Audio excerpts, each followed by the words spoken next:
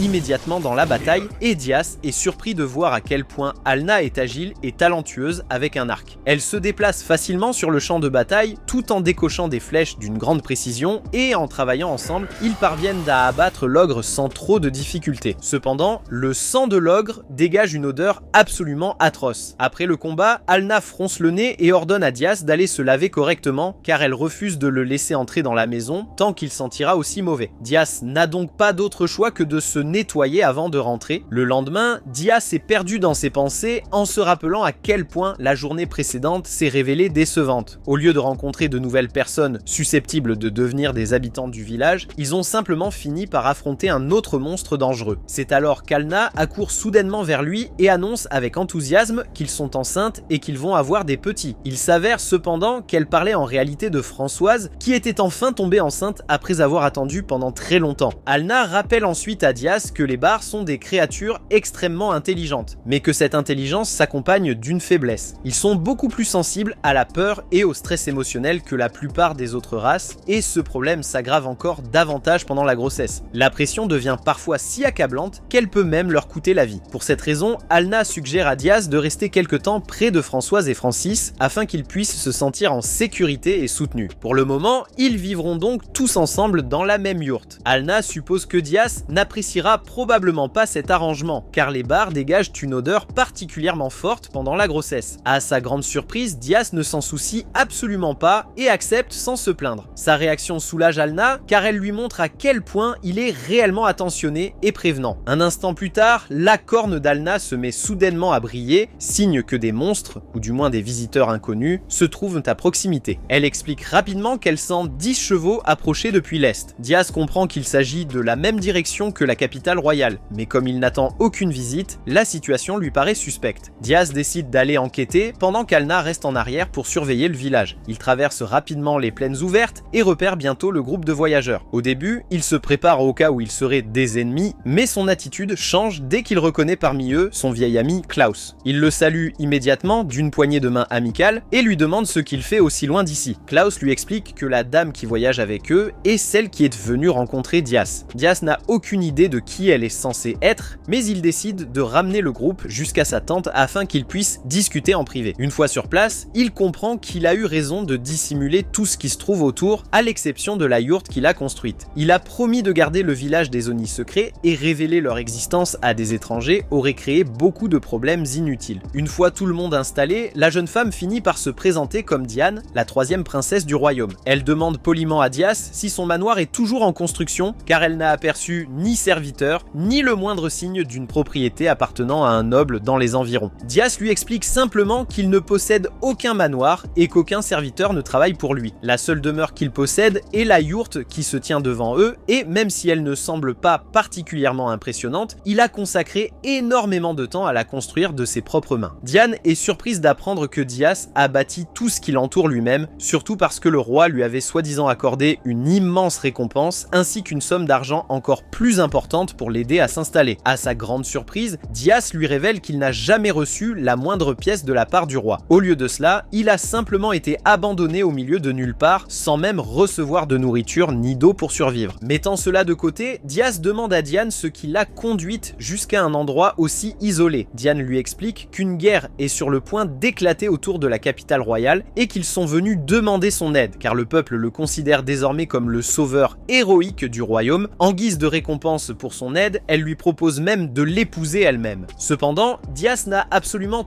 aucune envie de se retrouver mêlé à une nouvelle guerre. Maintenant que Françoise vient de tomber enceinte, il a des choses bien plus importantes à protéger. Il refuse donc calmement son offre et demande poliment à Diane de partir si c'est la seule raison pour laquelle elle est venue. L'un des gardes de Diane devient furieux en entendant Diaz rejeter la proposition de la princesse et tente de l'intimider en brandissant son épée. Avant même que l'attaque puisse l'atteindre, Diaz réagit instinctivement et repousse l'arme d'un seul coup, tranchant proprement l'épée en deux. Le garde se prépare immédiatement à attaquer de nouveau, mais Klaus intervient rapidement et l'arrête. Il explique aux autres qu'il est inutile d'essayer d'affronter Diaz, car même s'ils l'attaquaient tous ensemble, ils n'auraient toujours aucune chance contre lui. Après le départ du groupe, Diaz regarde autour de lui et comprend qu'il a peut-être utilisé un peu trop de force. Son attaque a endommagé les tapis recouvrant le sol de la yourte et il réalise immédiatement qu'Alna va forcément le réprimander pour avoir causé un tel désordre. Pendant ce temps, Diane repart silencieusement tout en gardant une profonde rancune envers Diaz pour avoir refusé à la fois sa demande et sa proposition de mariage. Lorsque Diaz sort de la tente, Alna apparaît soudainement avec Francis et Françoise qui étaient tous restés cachés à proximité pendant tout ce temps. Alna explique explique que toutes les personnes venues avec Diane sont reparties entourées d'une aura rouge, à l'exception d'une seule personne dont l'aura est restée bleue. Elle précise qu'une aura rouge représente l'hostilité, tandis qu'une aura bleue indique la confiance ou l'affection. En entendant cela, Diaz en déduit que la seule personne possédant l'aura bleue devait être Klaus. Le lendemain matin, Diaz se réveille en sentant l'odeur du petit déjeuner qu'Alna est en train de préparer. Tout en cuisinant, elle lui annonce soudainement qu'un humain erre dans les environs. Ce qui est étrange, c'est que cette personne ne semble rien chercher en particulier et se contente de marcher sans destination précise. Diaz suppose qu'il s'agit probablement d'un voyageur perdu, alors il décide d'aller vérifier par lui-même. Alna, Francis et Françoise décident également de le suivre, mais ils utilisent leur capacité de dissimulation afin de ne pas être vus par le visiteur. Après avoir marché un moment à travers la vallée, Diaz finit par apercevoir le voyageur et découvre qu'il s'agit de Klaus. Lorsqu'il se retrouve, Diaz remarque immédiatement que Klaus ne porte plus son armure et qu'il n'a plus son épée avec lui. Klaus lui explique qu'il s'est volontairement fait renvoyer de l'armée car il ne voulait pas finir par combattre sur les lignes de front lors de la guerre à venir. À la place, il a voyagé jusqu'ici parce qu'il souhaite travailler pour Diaz en tant que soldat personnel. En entendant cela, Diaz se rappelle que Klaus était la seule personne à ne jamais l'avoir méprisé parce qu'il était orphelin. Même lorsque tous les autres le traitaient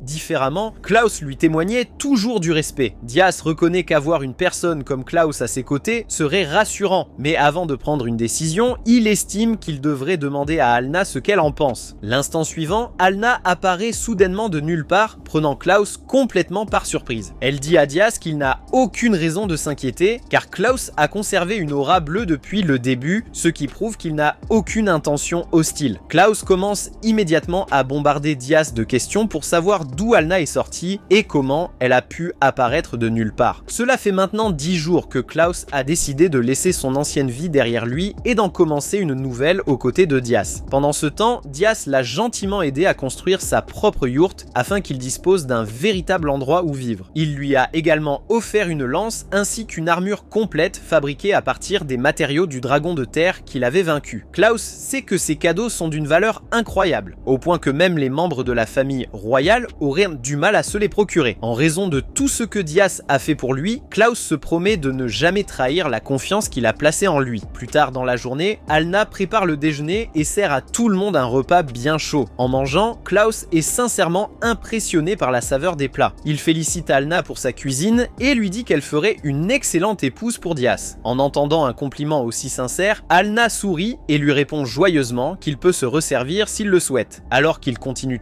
de manger, Klaus appelle Diaz, seigneur, et l'invite poliment à se joindre au repas. Diaz lui dit immédiatement qu'il n'a pas besoin d'être aussi formel en permanence et lui demande de simplement l'appeler par son prénom. Cependant, Klaus refuse, affirmant qu'il est important de bien marquer la différence entre leurs positions. En voyant à quel point Klaus prend cela au sérieux, Diaz comprend qu'il est bien plus dévoué et enthousiaste qu'il ne le pensait au départ. À cet instant, la corne d'Alna se met soudainement à briller en vert. Elle annonce aussitôt qu'elle ressent la présence de 12 humains approchant depuis l'est. En se concentrant davantage sur eux, elle découvre que l'une de ces 12 personnes est extrêmement faible et se trouve déjà à l'article de la mort. En entendant cela, Diaz décide de se rendre lui-même dans les plaines afin d'examiner la situation. Klaus déclare rapidement qu'il veut l'accompagner pour l'aider, mais Diaz lui ordonne de rester sur place afin de protéger le village. Il lui explique que quelqu'un doit rester en arrière au cas où quelque chose d'imprévu se produirait. Diaz ajoute que s'il rencontre un véritable danger, il renverra immédiatement Alna et Francis pour le prévenir. Une fois la décision prise, Diaz, Alna et Francis quittent le village et se dirigent vers le groupe qui approche. Après les avoir regardés disparaître au loin, Klaus commence à se demander qui peuvent bien être ces visiteurs. Il soupçonne qu'il s'agit probablement de personnes envoyées par la capitale royale. À l'heure actuelle, le royaume est plongé au cœur d'une violente lutte de succession opposant les 5 princes et princesses, chacun d'entre eux se battant pour devenir le prochain souverain. Klaus se souvient que la princesse Diane possède bien moins de forces militaires que ses frères et sœurs. C'est probablement pour cette raison qu'elle est venue jusqu'ici auparavant, dans l'espoir de recruter Diaz pour combattre à ses côtés. Klaus commence également à soupçonner que si Diaz n'a jamais reçu la récompense promise par le roi, c'est parce que le deuxième prince se l'est secrètement approprié. Klaus sait que le conflit entre les nobles ne restera pas éternellement confiné à la capitale. Tôt ou tard, cette lutte politique s'étendra également jusqu'à ce village. Malgré cela, il ne craint pas ce qui pourrait arriver. Au contraire, il décide silencieusement que si ce jour vient un jour, il n'hésitera pas à se battre et même à donner sa vie pour Diaz si cela s'avère nécessaire. supplémentaires. À peine quelques instants plus tard, Klaus est surpris de voir Diaz revenir bien plus tôt que prévu, accompagné d'un groupe de réfugiés épuisés et complètement exténués. Diaz et Alna commencent immédiatement à prendre soin des voyageurs, veillant à ce que chacun dispose d'un endroit où se reposer, tout en donnant de la nourriture et de l'eau à ceux qui en ont le plus besoin. Lorsque la nuit tombe enfin, Diaz explique la situation à Klaus. Il lui révèle que toutes ces personnes ont été chassées des terres qu'elles considéraient autrefois comme leur foyer, les laissant sans aucun endroit où aller. Les femmes âgées du domaine ont été expulsées à cause d'une immense pénurie de nourriture. Les habitants estimaient que nourrir les personnes âgées était un gaspillage, alors ils les ont abandonnées. En entendant cela, Klaus comprend immédiatement que le domaine voisin doit être celui des Kazdek. Il avait d'ailleurs traversé cet endroit en venant ici, et celui-ci se trouvait dans un état déplorable. La vieille femme allongée au sol se nomme Grand-mère Maya, et elle est également leur dirigeante. Diaz explique qu'elle a utilisé son don de divination pour trouver un moyen de leur permettre de survivre, ce qui les a finalement conduites jusqu'ici. Mais au lieu de considérer cela comme un problème, Diaz se réjouit, car son domaine vient de gagner 12 nouveaux sujets. Diaz commence immédiatement à construire des yourtes pour les nouveaux arrivants, mais Klaus l'arrête. Il lui rappelle que ces personnes âgées ne pourront pas effectuer beaucoup de travail, ni contribuer au développement du domaine. Diaz se contente de sourire et répond que cela les rend encore plus précieuses, puisqu'elles peuvent enseigner à tout le monde les secrets permettant de vivre longtemps. Alna approuve les paroles de Diaz et affirme qu'ils doivent accueillir chaleureusement leurs nouveaux habitants. À cet instant, Klaus comprend enfin que c'est précisément cette manière de penser qui a permis à Diaz d'aller aussi loin. Klaus se souvient de l'époque où il était chevalier pendant la guerre. Lorsque la situation était devenue désespérée, tous les autres soldats avaient choisi de s'enfuir afin de sauver leur propre vie. Diaz avait été le seul à rester. Au lieu de penser à lui-même, il avait secouru un enfant en pleurs et l'avait ramené sain et sauf auprès de sa mère. Alors que les soldats ennemis se rapprochaient d'eux, Klaus et Diaz avaient combattu côte à côte et vaincu toute l'escouade à eux seuls. Klaus avait terminé la bataille couvert de blessures, tandis que Diaz n'avait même pas reçu la moindre égratignure. Même après leur victoire, Diaz se préoccupait davantage de calmer un bébé en pleurs que de célébrer leur triomphe. En repensant à cette journée, Klaus comprend à quel point il avait été stupide. À l'époque, il croyait que le plus grand honneur serait de mourir pour Diaz. Mais il comprend désormais que son véritable devoir est de rester en vie et de continuer à le soutenir aussi longtemps que possible. Dès le lendemain, Diaz termine la construction de toutes les yourtes, alors tout le monde se rassemble à l'intérieur de l'une d'elles pour tenir une réunion. Grand-mère Maya explique à Diaz que les personnes âgées pourront malgré tout se rendre utiles. Lorsque la laine des barres commencera à s'accumuler, elles pourront la filer et la transformer en tissu. Diaz pense que cela représenterait une aide considérable pour le village. Cependant, tout le monde remarque que Diaz n'a pas l'air très heureux, alors il lui demande ce qui le préoccupe. Diaz explique que maintenant qu'il dispose enfin d'un nombre suffisant d'habitants, il souhaite donner officiellement un nom à leur colonie, mais qu'il n'arrive pas à en trouver un qui lui plaise. Les autres proposent rapidement de l'appeler le village de Diaz, mais il refuse, car il ne veut pas que le village porte son propre nom. Klaus suggère alors le village du tueur de dragons, mais cette idée est également rejetée par tout le monde. Alna prend alors la parole avec une autre proposition. Elle suggère de l'appeler le village d'Iluk, ce qui signifie le premier village dans l'ancienne langue. Diaz apprécie immédiatement la sonorité du nom et tout le monde convient qu'il est parfait. C'est ainsi que leur nouveau foyer devient officiellement le village d'Iluk. Après la fin de la réunion, grand-mère Maya s'approche discrètement de Diaz. Elle comprend qu'il souhaite accueillir davantage de personnes dans le village, alors elle lui propose une idée. Elle lui suggère de vendre les matériaux de dragon qu'il a récoltés et d'utiliser l'argent pour acheter des esclaves. Diaz rejette immédiatement cette idée car il déteste l'esclavage. Pendant la guerre, il a vu d'innombrables soldats réduits en esclavage sur le champ de bataille et chacun d'entre eux était traité de manière abominable. À cause de ces expériences, il a déjà décidé que l'achat et la vente d'esclaves seraient totalement interdits dans son domaine. Après avoir entendu sa réponse, grand-mère Maya admet qu'elle n'a évoqué cette idée que pour le mettre à l'épreuve et voir comment il réagirait. Elle s'excuse de l'avoir testé, mais explique qu'elle l'a fait parce qu'ils ont souffert sous le joug de nombreuses personnes cruelles par le passé. Diaz sait qu'elle parle des Kazdek. Il lui promet que le village d'Iluk ne deviendra jamais un endroit comme celui-là et que tous ceux qui y vivront seront traités avec respect. Le lendemain, un marchand itinérant arrive dans le domaine de Diaz. Diaz est complètement stupéfait lorsqu'il réalise que le marchand est en réalité une grenouille. Celui-ci descend de son cheval et se présente sous le nom de Peijin. Il explique qu'il est venu examiner les matériaux de dragon qu'il souhaite me vendre. Diaz jette un regard vers la corne d'Alna et remarque qu'elle est devenue blanche, ce qui signifie que Peijin n'a aucune intention hostile à leur égard. Rassuré, Diaz dépose les matériaux de dragon devant lui. Peijin est stupéfait par leur taille gigantesque. En les examinant de plus près, il commence à se demander si Diaz dit réellement la vérité lorsqu'il affirme avoir vaincu un dragon aussi énorme à lui seul. Au lieu de discuter ou d'essayer de le convaincre avec des paroles, Diaz décide de lui en apporter la preuve par ses actes. Il utilise son attaque caractéristique et tranche proprement l'une des écailles du dragon en deux d'un seul coup. Cette incroyable démonstration de force suffit à convaincre Peijin. Il accepte immédiatement que Diaz est bien celui qui a vaincu le dragon. Après cela, Peijin fait sortir deux jeunes filles et dit qu'il espère que Diaz acceptera de les prendre en échange d'un prix raisonnable. Diaz regarde immédiatement les filles et suppose qu'elles sont vendues comme esclaves, ce qui le met dans une colère noire. Alors qu'il est sur le point de réagir, Alna lui attrape la main et lui demande de se calmer. Grand-mère Maya s'avance ensuite et informe poliment Peijin qu'ils ne souhaitent pas acheter d'esclaves. Peijin s'empresse alors d'expliquer la situation. Il affirme que les deux filles ne sont pas du tout des esclaves. Ce sont des sœurs jumelles et le village où elles sont nées croyait que les jumeaux n'apportaient que désastre et malchance. À cause de cette croyance, les villageois avaient prévu de les exécuter. Leurs parents se sont enfuis avec elles et se sont cachés au plus profond de la forêt. Avec le temps, leurs deux parents sont tombés gravement malades et ont compris qu'il ne leur restait plus beaucoup de temps à vivre. Avant de mourir, ils ont rencontré Peijin et l'ont supplié de prendre soin des jumelles. Au début, Peijin a refusé car il était marchand et non quelqu'un qui faisait œuvre de charité. Cependant, les parents lui ont offert une importante somme d'argent et il a fini par accepter. Maintenant que tout cet argent a été dépensé, continuer à prendre soin des filles ne fait que l'enfoncer davantage dans les dettes. N'ayant plus aucune autre solution, il demande à Diaz d'accueillir les jumelles. Alna explique à Diaz que Peijin dit la vérité, alors Diaz accepte de prendre les filles sous sa protection. Il propose même de rembourser Peijin pour tout ce qu'il a dépensé en prenant soin d'elle. Peijin est profondément reconnaissant envers Diaz pour sa gentillesse. Diaz prend ensuite doucement les deux filles dans ses bras et leur souhaite la bienvenue au village. Il leur demande leur nom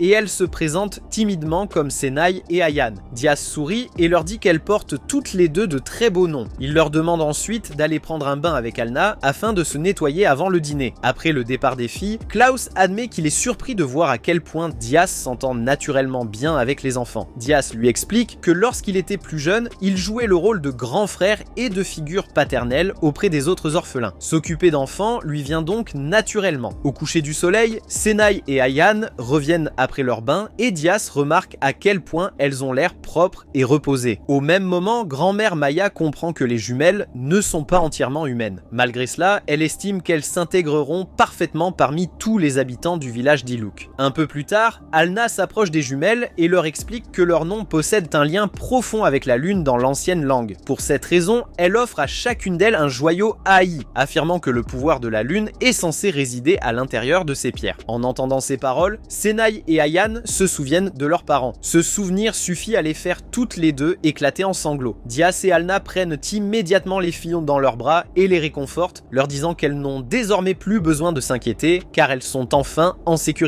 Alors que les jumelles passent du temps à faire connaissance avec les Bahar, Alna confie discrètement à Diaz que Senai et Ayan ne semblent pas être entièrement humaines. Diaz l'écoute attentivement mais cela ne semble pas le déranger. Une dizaine de jours plus tard, les jumelles se sont beaucoup mieux habituées à la vie au village. On peut même les voir se disputer pour une pomme de terre à moitié mangée. Soudain, Alna ressent qu'une personne seule se dirige vers le village à cheval. Diaz annonce qu'il va voir de qui il s'agit. Avant son départ, Senai et Ayan lui demandent de rentrer sain et sauf à la maison. Dans la plaine, Diaz aperçoit le cavalier qui s'approche. Alna ressent une présence blanche émanant de lui, ce qui signifie qu'il n'a aucune intention hostile. Une fois arrivé devant eux, l'homme se présente comme Kamalotz, originaire du domaine des Kazdek. Il explique que le dirigeant des Kazdek, le seigneur Eldan, souhaite rencontrer Diaz. Kamalotz précise que le seigneur Eldan est déjà en chemin et demande s'il serait possible que la rencontre se déroule dans le manoir de Diaz. Avant même qu'il puisse terminer sa phrase, Diaz l'interrompt et déclare qu'ils se rencontreront plutôt ici même. Kamalotz comprend sa décision et repart à cheval pour transmettre le message. Pendant que Diaz attend, il réfléchit à la situation. La venue d'un seigneur récemment nommé ne peut signifier qu'une seule chose, la rébellion du deuxième prince a réussi. Malgré cela, Diaz a déjà pris sa décision. Quoi qu'il arrive, il ne laissera pas le seigneur Eldan s'approcher du village d'Iluk. Peu de temps après, Diaz regarde au loin et reste sous le choc lorsqu'il aperçoit enfin le seigneur Eldan qui s'approche. C'était la fin du 3e épisode. Regardez la prochaine vidéo à l'écran, abonnez-vous et activez la cloche pour ne pas manquer la partie 4.